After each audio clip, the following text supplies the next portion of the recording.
वंदे मातरम साथियों। देखिए, भव्यम के ऑनलाइन प्लेटफॉर्म में आपका स्वागत है यूट्यूब पर। आज हम कुछ क्वेश्चंस, कुछ सिंपल सा टॉपिक है, प्रतिशत उसके कुछ क्वेश्चंस पर ट्राई करते हैं। देखिए,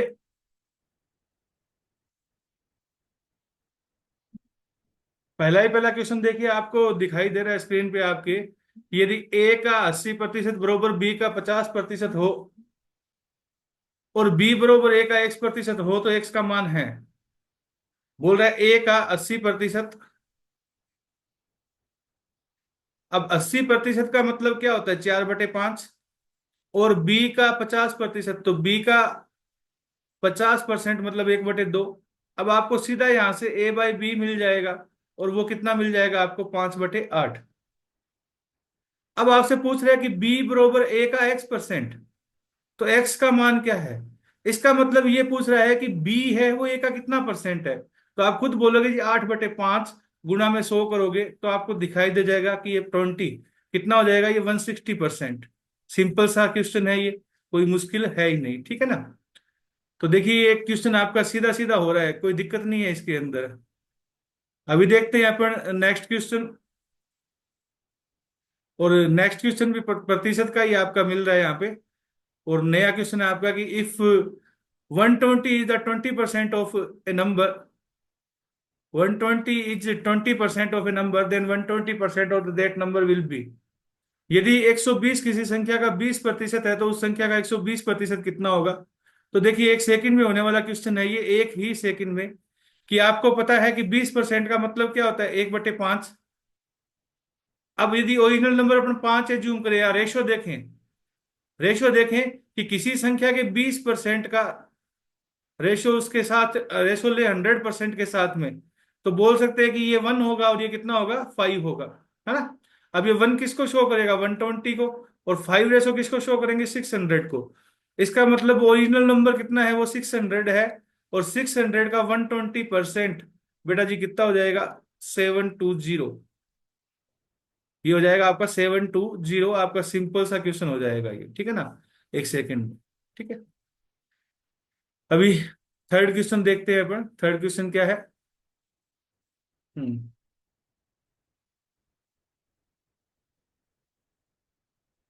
देखिए, ये क्वेश्चन काफी बार एग्जाम में पूछा गया है। If P% of P is 36, then P is equal to. यदि P का P%, देखिए P का अगर P% आप देखते हैं तो वो आपको बोला जाता है 36।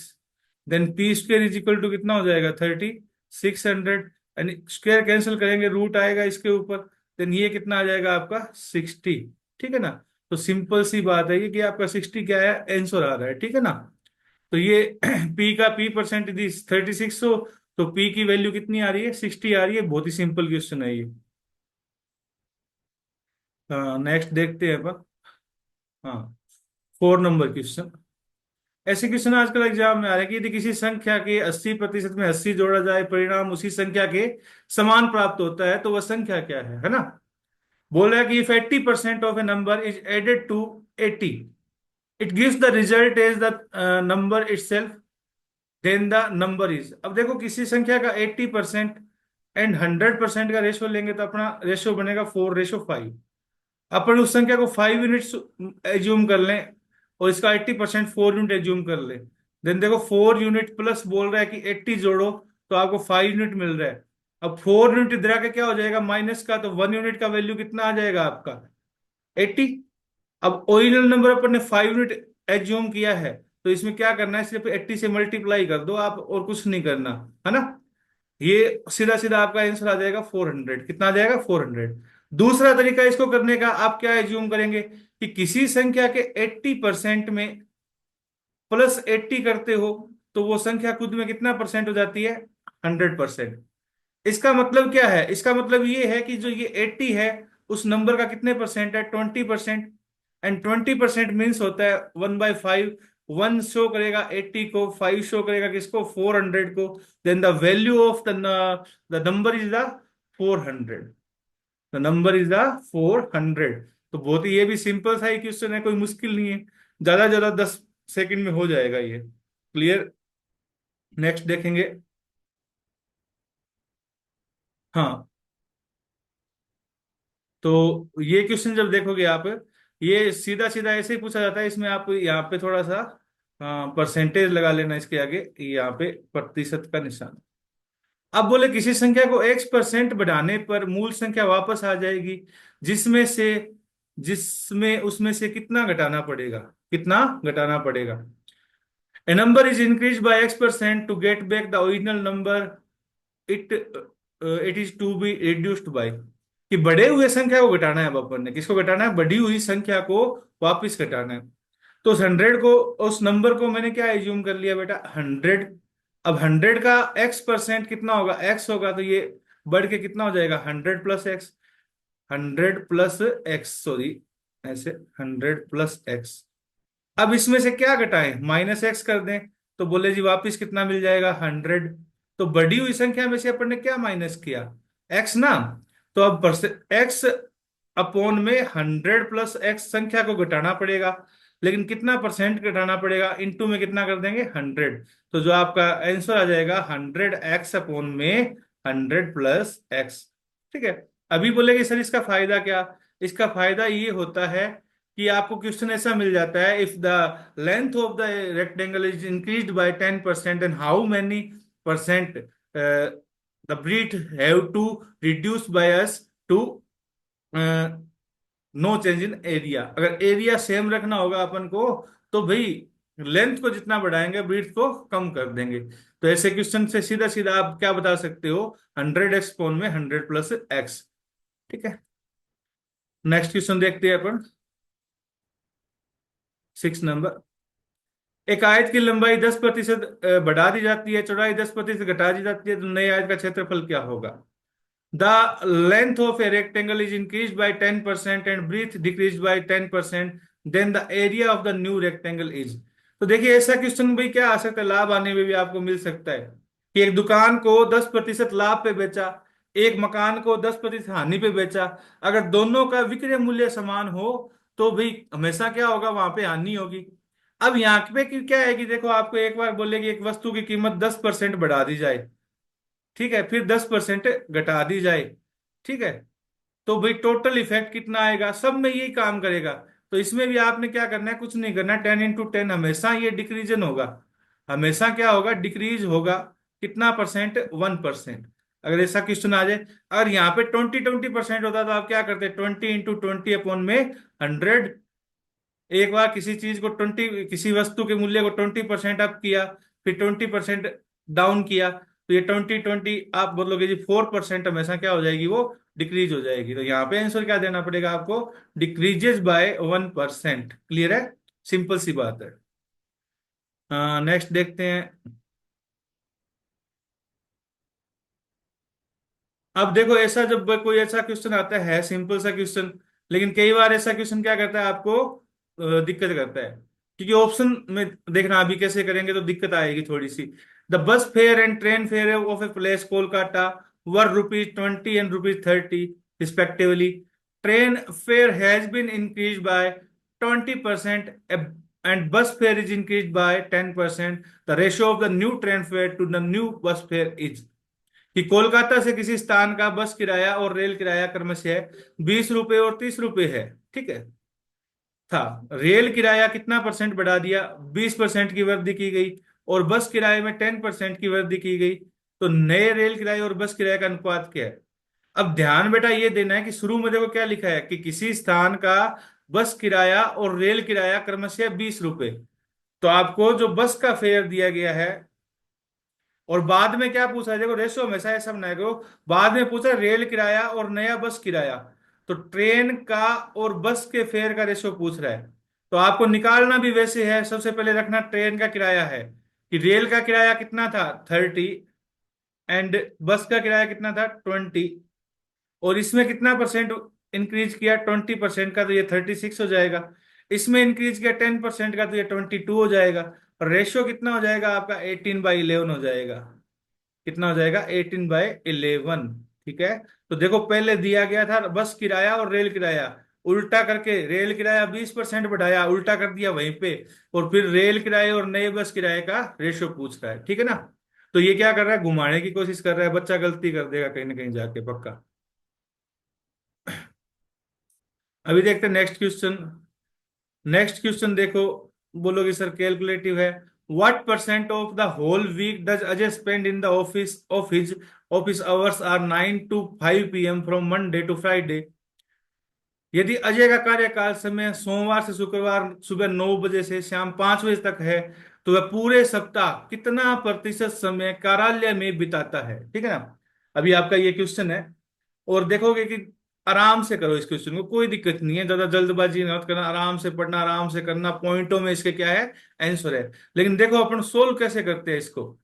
अब पहले तो देखोगे 9 to 5, 9 to 5 टोटल कितने आवर्स हो गए।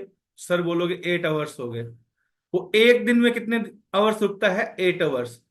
और जो इसका ऑफिस टाइम है वो सोमवार से शुक्रवार, मतलब मंडे टू क्या है फ्राइडे, मतलब कितने दिन का है, सिर्फ 5 डेज। कितने दिन का है, 5 डेज का। तो देखो 8 into कितना हो जाएगा, 5।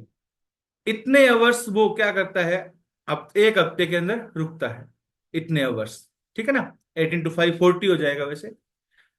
बट टोटल सप्ताह में टोटल आवर्स कितने होते हैं, 1 डे, 7 डेज इंटू 24। अब क्या करेंगे, इसका परसेंटेज बना देंगे। ये आपका क्लियर हो जाएगा कितना, 3 पे। अब बच्चा दिक्कत आती है यहाँ पे कि 500 अपॉन में बन गया 21। कई बोलेंगे सर आगे इन कैलकुलेशन, अरे नहीं बेटा ध्यान दो, सीधा दिमाग में लगाना। सबसे पहले ये कितने पे कैंसिल होगा, 2 पे। 42 हो जाएंगे, 80 बचेगा। अब 80 में देखो पीछे क्या आ सकता है, 3 तक ही जा सकता है ना। अगर डिवाइड कर रहे हो तो भाग कहां तक जाएगा, 3 तक ही। तो इसमें 23 एक ही तो ऑप्शन है। आगे सोल्व करने की जरूरत क्या है। बहुत सारे बच्चे होंगे जो आगे सोल्व करने की इसको कोशिश करेंगे, लेकिन अपन को आगे सोल्व नहीं करना। देखो यहीं से पता लग रहा है कि 23 23 जो है एक ही ऑप्शन है। ठीक है ना। 23 एक ही ऑप्शन में है, वो क्या हो जाएगा आपका आंसर हो जाएगा। ठीक है। अभी नेक्स्ट क्वेश्चन देखते हैं। हम्म। अभी ये सिंपल सी बात है कि यदि किसी वस्तु की कीमत 20% बढ़ जाती है, तो एक गृहिणी को खपत में कितने प्रतिशत की कमी करनी पड़ेगी ताकि उसके घर का खर्च क्या रहे, समान रहे। If the price of an item is increase by 20%, then by how much percentage will a housewife have to reduce its consumption so that her expenditure remains the same। अब देखो बेटा क्या है कि जो किसी चीज की कीमत है वो 20% बढ़ गई है ना। 20% इंक्रीज हो गई है। मान लो कि पहले 100 रुपए थी, अब कितना होगी, 120 होगी।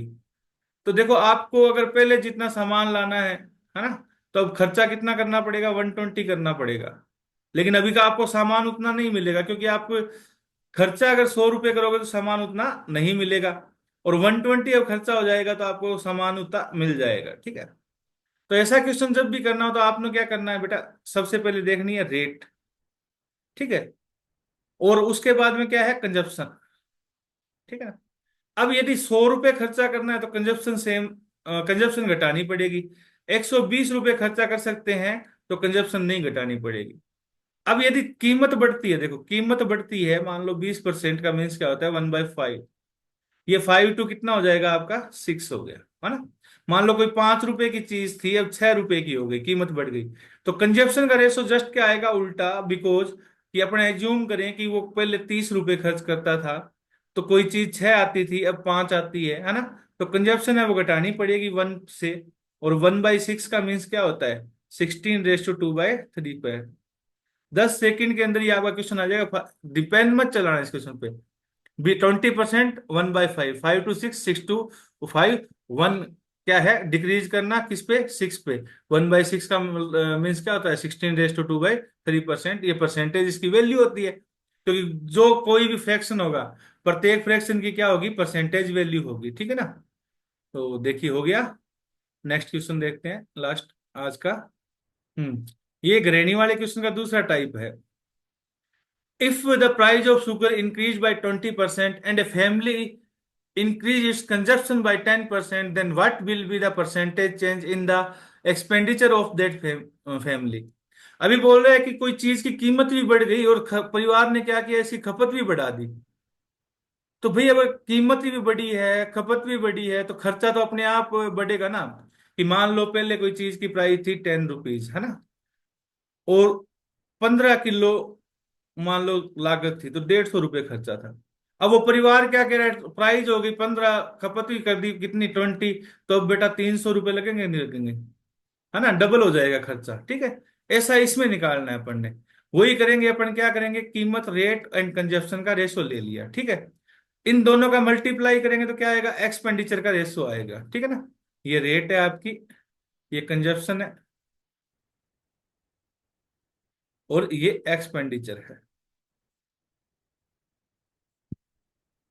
ठीक है। अब रेट है वो इंक्रीज हुई है 20%, मीन्स क्या होता है 1/5, 5 टू कितना हो गई 6, ठीक है। कंजप्शन भी इंक्रीज होगी कितना 10%, मीन्स क्या होता है 1/10, 10 टू कितना हो गया ये 11। एक्सपेंडिचर पहले 50 का था, अभी 66 का है, कितना बढ़ा ये 16। अब 16 रेज हुआ 50 पे कितने परसेंट बेटा जी, 2 से मल्टीप्लाई कर देना, कितना आएगा आपका 32% आंसर आ जाएगा, ठीक है ना। 32% आपका आंसर आ जाएगा, तो ये सीधा सीधा आपका 10 ही सेकंड में ये क्वेश्चन हो सकता है, ठीक है ना। तो देखिए आज के लिए बस इतना ही। तो आपको अगर ये वीडियो कुछ अच्छा लगे, कुछ आपको लगे, तो इस चैनल को लाइक एंड सब्सक्राइब कर दीजिए। और भव्यम क्लासेस की ऐप हमारी आप गूगल प्ले से डाउनलोड कर सकते हैं।